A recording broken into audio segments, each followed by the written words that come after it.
Welcome to Rajasthan GK training. दोस्तों स्वागत है आप सभी एनिमल अटेंडेंट पशु परिचर भर्ती परीक्षा 2023-24 की तैयारी करने वाले सभी अभ्यर्थियों का राजस्थान जीके ट्रेनिंग के इस यूट्यूब चैनल पर। दोस्तों आज का यह हमारा मॉडल पेपर नंबर 7 है राजस्थान जीके का, जो अपने पशु परिचर भर्ती परीक्षा हेतु महत्वपूर्ण साबित होगा। तो चलिए बिना किसी विलंब के आज के इस मॉडल पेपर की शुरुआत करते हैं। 50 से अधिक प्रश्नों को हल करने का प्रयास करेंगे। तो आप सभी से एक छोटी सी रिक्वेस्ट है, वीडियो को अंत तक जरूर देखना और लाइक करे बिना नहीं जाना, क्योंकि अगर आपको पसंद आती है तो लाइक आप अवश्य करोगे और चैनल को सब्सक्राइब भी कर लेना। ठीक है, तो चलिए बिना किसी विलंब के बात करते हैं पहले प्रश्न से, और इंपॉर्टेंट प्रश्नों की श्रृंखला है ये। ठीक है, लगातार बने रहिएगा। पहला प्रश्न है कि Sangaria Sanchore Santalpur green field express way जिससे होकर नहीं गुजरता वह कौन सा है। दोस्तों आपका highway, mega highway, national highway, इनसे संबंधित प्रश्न बनने की संभावना भी रहती है, तो इनको भी जरूर पढ़ लेना। तो संगरिया सांचौर सातलपुर ग्रीनफील्ड एक्सप्रेसवे जिससे होकर नहीं गुजरता वह जिला कौन सा है। तो दोस्तों बात करें किससे नहीं होकर गुजरता, तो गुजरता तो अपने श्री गंगानगर से है, बीकानेर से है, बाड़मेर से है, लेकिन जैसलमेर से होकर ये अपने हाईवे नहीं गुजरता। ठीक है, ओके। चलिए नेक्स्ट प्रश्न है अपना दूसरा प्रश्न कि संत चरणदास जी की समाधि कहाँ स्थित है। दोस्तों संत चरणदास जी की समाधि आपसे पूछ ले, हाँ बिल्कुल संत चरणदास जी की समाधि आपसे पूछ ले तो आपको क्या बताना है, मेवात नहीं है, अलवर नहीं है, भरतपुर नहीं है, तो सर कौन सा है, दिल्ली। जी हाँ दिल्ली है। कौन सा है, दिल्ली। दिल्ली अपने संत चरणदास जी की समाधि का स्थल है। ठीक है, दिल्ली अपने संत चरणदास जी की समाधि का स्थल है। ठीक है, अगला प्रश्न है तीसरा कि 2011 की जनगणना के अनुसार निम्नलिखित में से कौन सा एक सही सुमेलित नहीं है। इनमें से कौन सा सही सुमेलित नहीं है 2011 की जनगणना के अनुसार। बात करें अधिकतम जनसंख्या जयपुर में, बिल्कुल सही है। सर्वाधिक जनसंख्या घनत्व जयपुर में, बिल्कुल ही सही है। ठीक है, बिल्कुल सही है।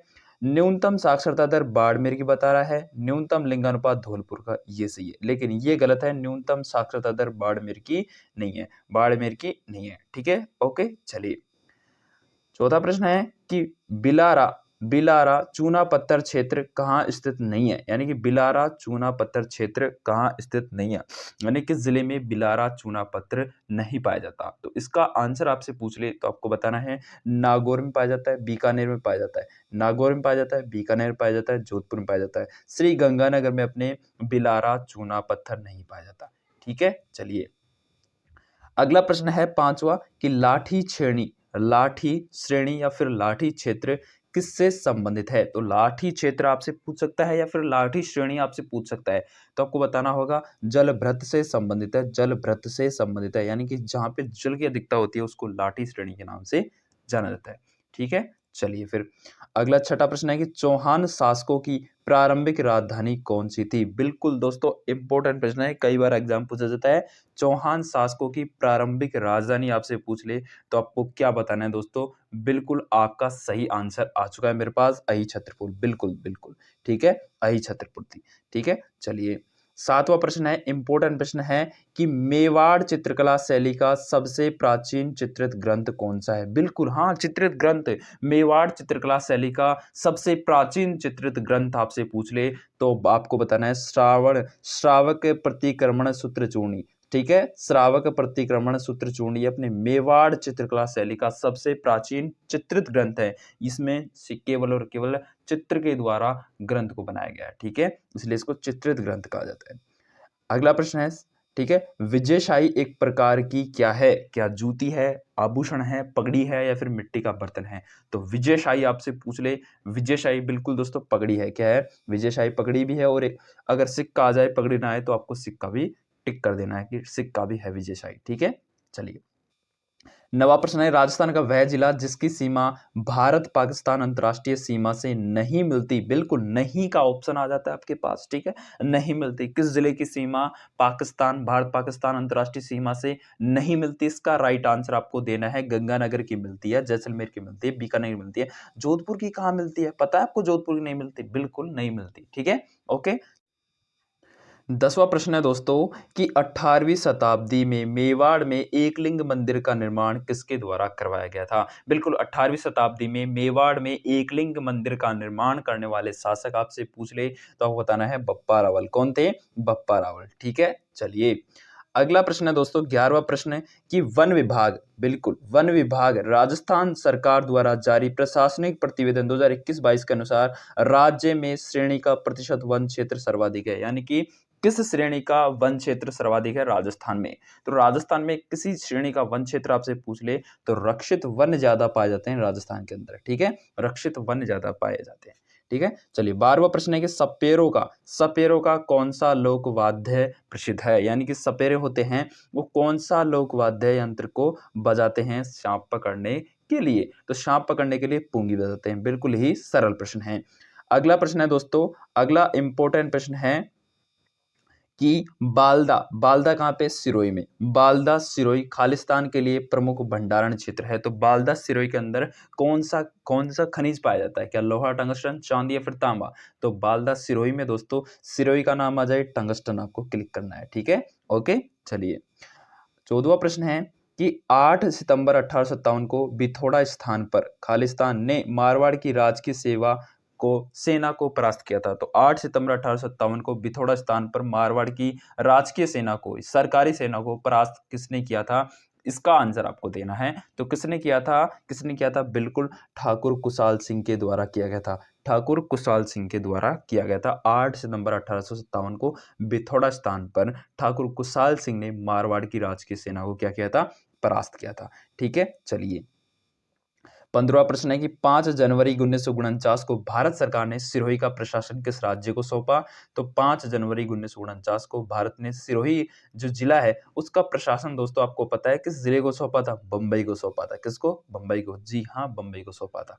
ठीक है, इंपॉर्टेंट प्रश्न है। फिर बाद में इसको राजस्थान में विलय कर दिया गया। ठीक है, राजस्थान में मिला दिया गया। नेक्स्ट प्रश्न है कि राजस्थान के पूर्व, पश्चिम और उत्तर दक्षिण विस्तार में अंतर है। तो पूर्व से लेकर के पश्चिम और उत्तर से लेकर दक्षिण में विस्तार में अंतर आपसे पूछ रहे कितने किलोमीटर का है? तो आपको बताना है 43 किलोमीटर का अंतर है। ठीक है, चलिए रिडकोर में स्थापित किया गया था। रिडकोर दोस्तों, रिडकोर अपने कब स्थापित किया गया था? बिल्कुल, रिडकोर कब स्थापित किया गया था ऐसा आपसे पूछ ले। राजस्थान में रिडकोर की स्थापना आपसे पूछ ले तो आप बताना है अक्टूबर 2004 को रिडकोर की स्थापना की गई थी। ठीक है, चलिए अगला प्रश्न है कि निम्न में से विवाह के लिए राजस्थान का सबसे महत्वपूर्ण अबूझ सावा कौन सा है? मैंने आपको बताया भी था। अबूझ सावा आपसे पूछ ले यानी कि उस दिन कोई भी पंडित नहीं टाल सकता इस विवाह को, और वो विवाह का अबूझ सावा है आखा तीज। आखा तीज के दिन राजस्थान में सर्वाधिक विवाह होते हैं। ठीक है, चलिए अगला है कि बेवाण कला संबंधित है। तो बेवाण कला अपने किससे संबंधित दोस्तों? ये अपने कास्ट कला से संबंधित है। बेवाण कला जिसको अपनी बेवणी भी कह सकते हैं। ठीक है, बेवणी होती है ना, ठीक है वो। ठीक है, तो अपने किससे संबंधित है? अपने कास्ट कला से संबंधित है। ठीक है, चलिए मरण कला मत करना, कास्ट कला करना। ओके, चलिए नेक्स्ट प्रश्न आपके लिए कि अकवाली निक्षेप किसके लिए प्रसिद्ध है? तो अकवाली निक्षेप आपसे पूछ ले तो अकवाली निक्षेप दोस्तों अपने तांबा के लिए प्रसिद्ध है। ठीक है, चलिए महाराणा प्रताप की छतरी कहाँ पे स्थित है? तो महाराणा प्रताप की छतरी आपसे पूछ ले तो बंदोली में है। कहाँ पे है? बंदोली में, या बिंदोली या बंदोली बात एक ही है। ठीक है, चलिए अगला 22वां प्रश्न है कि 1950 से लेकर के 53 में कालीबंगा के उत्खनन का कार्य में जिस पुरातत्ववेत्ता का प्रमुख योगदान रहा वह कौन सा है? तो 1950 और 53 के बीच कालीबंगा का जो उत्खनन कार्य करने वाले थे उसका आपसे पूछ रहा है, तो वो थे अमलानंद घोष। बिल्कुल, कौन थे? अमलानंद घोष। ठीक है, चलिए अगला प्रश्न है कि राजस्थान की कौन सी सभ्यता बनास, बेड़च, गंभीरी और कोठारी नदियों के तटों और घाटियों में फैली हुई है? तो बनास, बेड़च और गंभीरी और कोठारी नदी के तटों पर और घाटियों में फैली हुई सभ्यता, ऐसी कौन सी सभ्यता हो सकती है? जरा सोचिए दोस्तों। बिल्कुल आहड़ सभ्यता ही होगी। कोठारी का नाम आ गया, याद कर लो। ठीक है, बनास का नाम आ गया, याद कर लो। ठीक है, तो इस तरह से आप याद रख सकते हैं। नेक्स्ट प्रश्न है कि बीकानेर के जूनागढ़ किले के दरवाजे पर किन सूरवीरों की मूर्तियां स्थित है? बीकानेर के जूनागढ़ किले पर दोस्तों आप सबको पता होगा, बिल्कुल आप सबको पता है, इसका आंसर आ जाएगा जयमल फत्ता। जयमल और फत्ता दोनों की गजारूढ़ मूर्तियां स्थापित की गई है। ठीक है, चलिए अगला प्रश्न, राजस्थान के अधिकतम सोयाबीन उत्पादक जिले कौन कौन से हैं? तो राजस्थान में सर्वाधिक या फिर अधिकतम सोयाबीन की खेती किन किन जिलों में की जाती है? बिल्कुल ये दो दो अक्षर के नाम बिल्कुल याद रख लेना।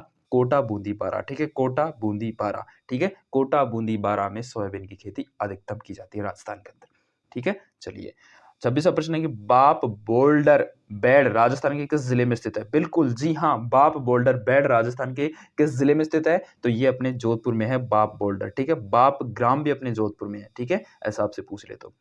अगला प्रश्न है 27वां, डामोर जनजाति राजस्थान में मुख्यतः किस जिलों में पाई जाती है? तो डामोर जनजाति राजस्थान की एकमात्र जनजाति है और वो दोस्तों किन जिलों में पाई जाती है? डूंगरपुर, बांसवाड़ा, उदयपुर, सिर्फ और सिर्फ 3 जिलों में ही पाई जाती है डामोर जनजाति। वैसे तो थोड़ी बहुत अलग-अलग जिलों में भी शिफ्ट हो चुकी है, लेकिन मुख्यतः डूंगरपुर, बांसवाड़ा और उदयपुर जिलों में ही पाई जाती है डामोर जनजाति, ठीक है। चलिए अगला 28वां प्रश्न है, जयपुर के किस शासक ने अपनी पुत्री का विवाह शाहजादा सलीम से 1585 ईस्वी में किया था? तो सलीम से, शाहजादा सलीम से अकबर का पुत्र था, ठीक है, उससे जयपुर के कौन से शासक ने अपनी पुत्री का विवाह किया था? इसके बारे में अपन को बताना है।